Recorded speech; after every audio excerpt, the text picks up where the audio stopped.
If you want to preserve democracy as we know it, you have to have a free and many times adversarial press. And without it, I'm afraid that we would lose so much of our individual liberties over time. That's how dictators get started. The first thing that dictators do is shut down the press. And I'm not saying that that President Trump is trying to be a dictator. I'm just saying we need to learn the lessons of history. The press was the enemy of the American people. Should we take that seriously from him?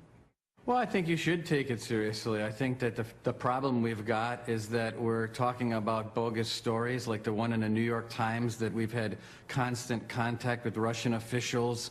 The next day, the Wall Street Journal had a story that the intel community was not giving the president a full intelligence briefing. Both stories grossly inaccurate, overstated, overblown, and it's total garbage. So we spend, 48 hours on bogus stories, and the American people suffer. So I do think it's a problem, and I think that the media needs to, in some cases, not every case, John, but in some cases really needs to get its act together. I think that the media should stop with this unnamed source stuff, put names on a piece of paper, and print it. If people aren't willing to put their name next to a quote, then the quote shouldn't be listed. The fake news media, failing New York Times, NBC News, ABC, CBS, CNN, is not my enemy. It is the enemy of the American people. Reince, the president believes that a free and independent press is a threat to the country? No, I think for the most part, and I understand where he's coming from. You say, because you've said before you weren't part of the campaign, so you couldn't speak to that.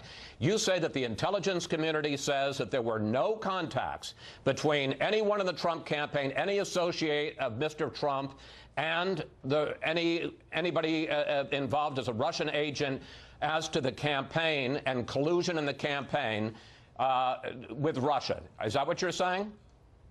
Yeah, they told me, absolutely. They have made it very clear that that story in the New York Times is complete garbage. And quite frankly, they used different words than that, okay? Who was it that said that? And when I read back, who was it that I'm not going to tell you. Well, wait a minute.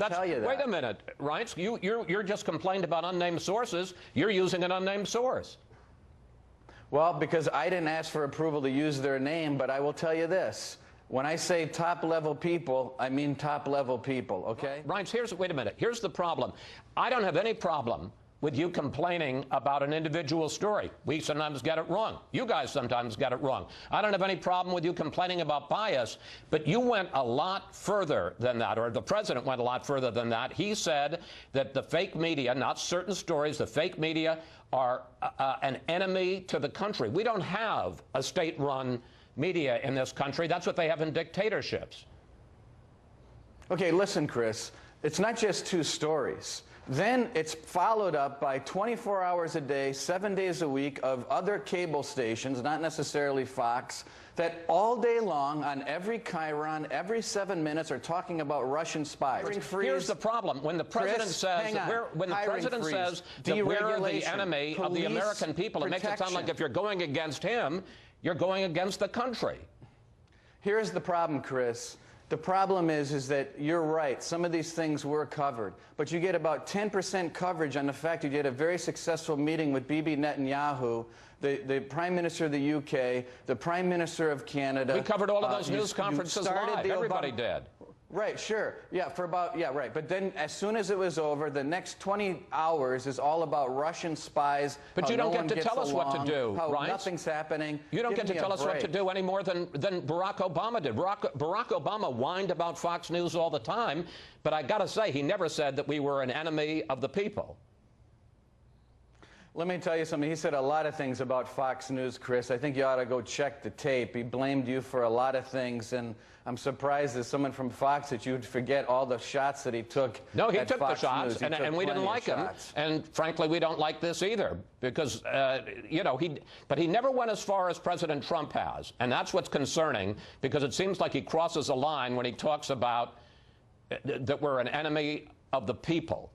That is concerning. I think you should be concerned. I think you should be concerned about mainstream news outlets that are acting like you know, Washington Daily gossip magazines instead of the way it used to be, where you'd get a few sources on the You've got, and the legal you've got department President Obama, who was so outraged. I don't know why you're so no, because here. I mean, it's fine that you're so going bananas here, Chris. Look, I'm not going bananas. I'm asking you about the fact that it seems odd that the President of the United States, then Barack Obama, imposes sanctions because he says that Russia had interfered with, undermined our election, and you've got Mike Flynn calling the Russian ambassador and saying, well, don't worry about it, we'll review the sanctions. And you don't think there's anything wrong with that? Well, you don't know he said that.